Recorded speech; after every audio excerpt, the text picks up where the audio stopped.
Yan mga tol, isang mapagpalang araw sa ating lahat mga tol. So kakarating ko lang mga tol dito sa tahanan ng aking mama. So hindi pa alam nila na nandito na ako. Dahil nga yun, so, kakarating ko lang.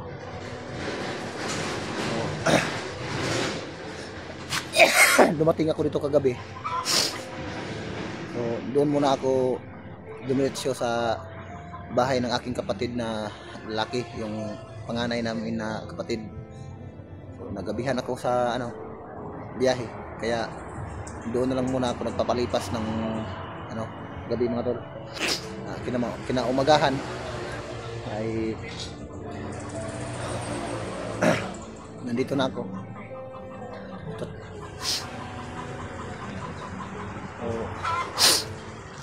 hindi ako makapagsalita na maayos ito mga tol dahil malakas yung mga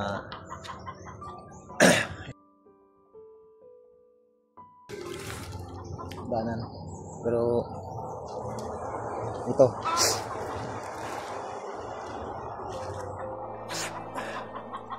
dito ko dinala yung anak ko mga tol.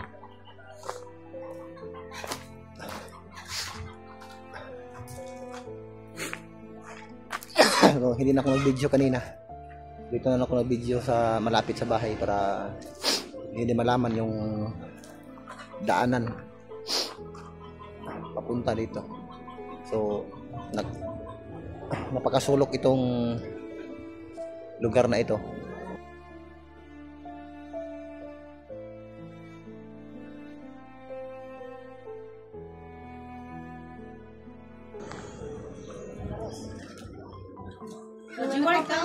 Uy! Dito yung mga junakis ko. Ayan, si Arjun. Si Kuya. So sakto-sakto mga tol, pagkakarating ko ay itong si Bunso. Kumakain pa na sila ng tanghalian. Uy, ano ba yan? Uy, ano yan? Uy, binuang! Sige, stand up.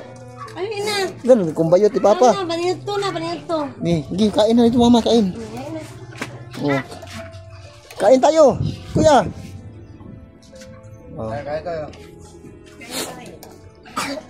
So, nandito na ako mga tol sa tahanan ng aking mama. Pero hindi ko na lang binidyohan yung paligid para din naman sa safety nila. So, ito, yung dali na, sige kapyo to. pamangkin ko yan. Sige kapyo. Yung ate ko. Siya po yung nag-aalaga ng aking mama. So, titingnan natin si nanay. Adin, stand up Adin. Ano ba yan? Sige, kain ka muna doon ka mama. Dali na, dali. Ito yung kapatid ng mama ko. Ito yung nag-aalaga din dito sa aking mama. Ito yung nanay ko mga tol. Yung mama ko.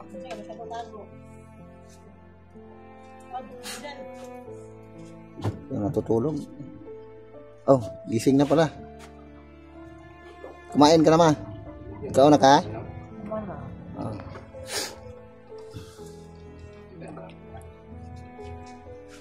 Ay nako. So, kagabi pa ako nakarating dito sa lugar mga tol, pero ngayon pa ako nagtungo dahil yun nga, nagabihan ako. So, doon muna ako natulog sa bahay ng aking kapatid na lalaki. Dali na. Malihok pa yung kamot ma? Kani? Ang katong isa dili na? So ito pa rin yung kalagayan ng aking mama mga tol.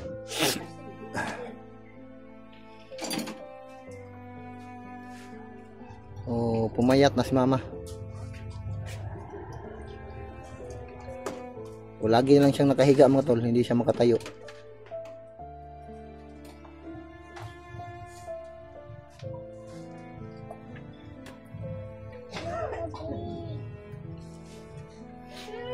Oh.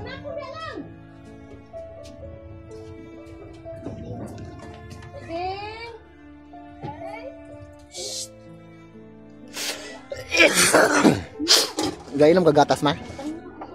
Wala, tayo. Dili ko pa ewan ang sa pagpang dahil bitas ko ba ito.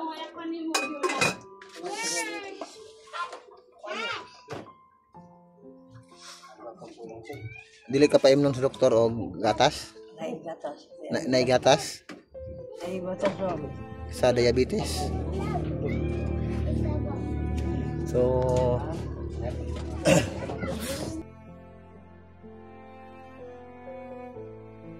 pero hindi siguro lahat ng gatas ma. Diabetasol gani ang kanta. Kung si pangalan? Diabetasol. Diabetasol na gatas ang pwede. Panaibot. Pero yung ibang gatas hindi pwede.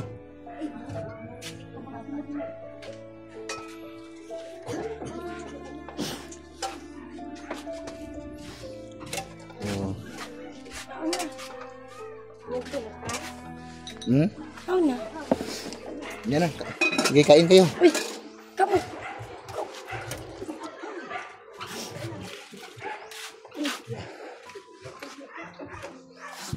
Oh, ito po yung tahanan ng aking kapatid na babae.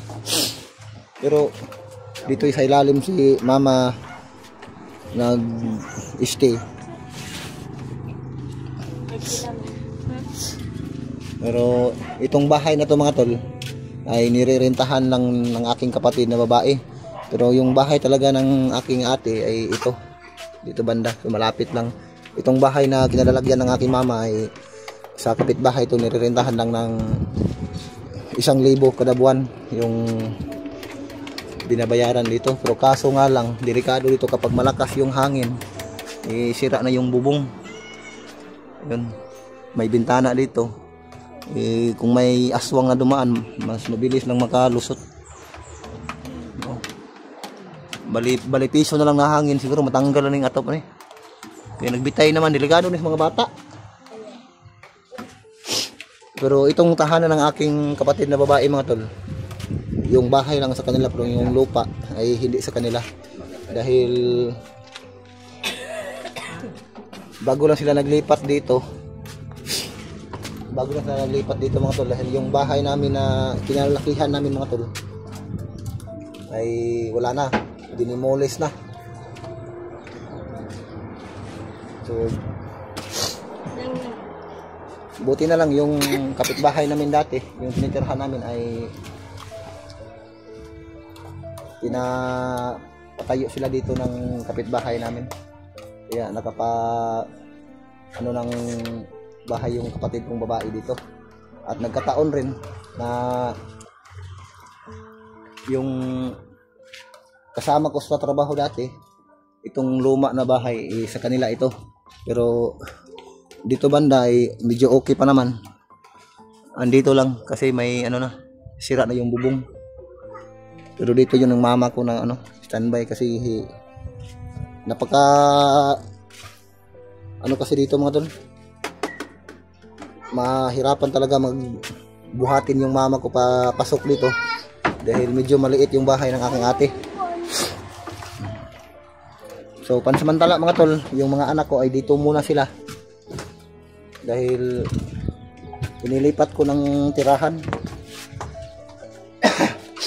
Yun nga, katulad ng alam na ninyo, yung tahanan ko doon ay halos gabi-gabi na kami binubulabog.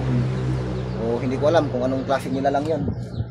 Para sa kaligtasan ng aking mga anak ay inilipat ko muna dito.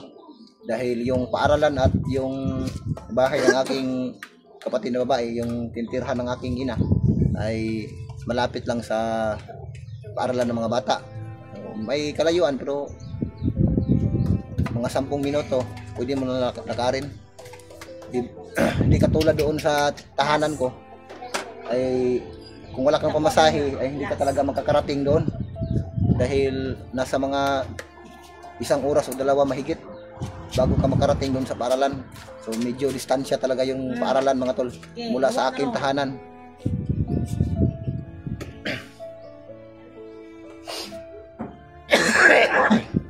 So hindi ako makapagsalita ng maayos mga tol dahil may sipon na tubo ako, nilalagnat pa ako hanggang ngayon dahil siguro sa trabaho ko sobrang init.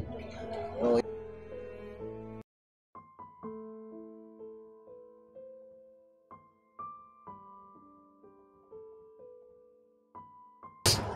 pero itong lugar na ito mga tol ay dito talaga ako lumaki. Pero medyo malayo nga lang. Pero mas maganda dito mga tol, safety dito. Dahil bago ka makarating dito, ay secure yung mga daanan papunta dito mga tol.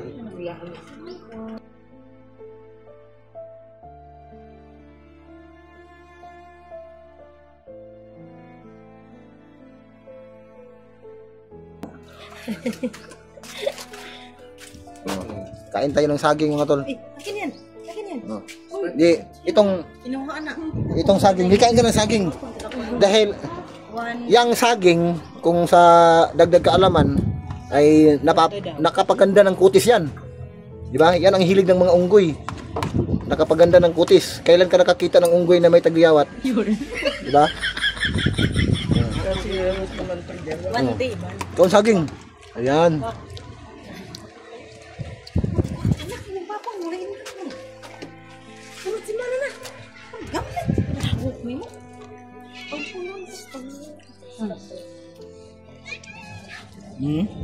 Ito yung kapatid ko mga tol.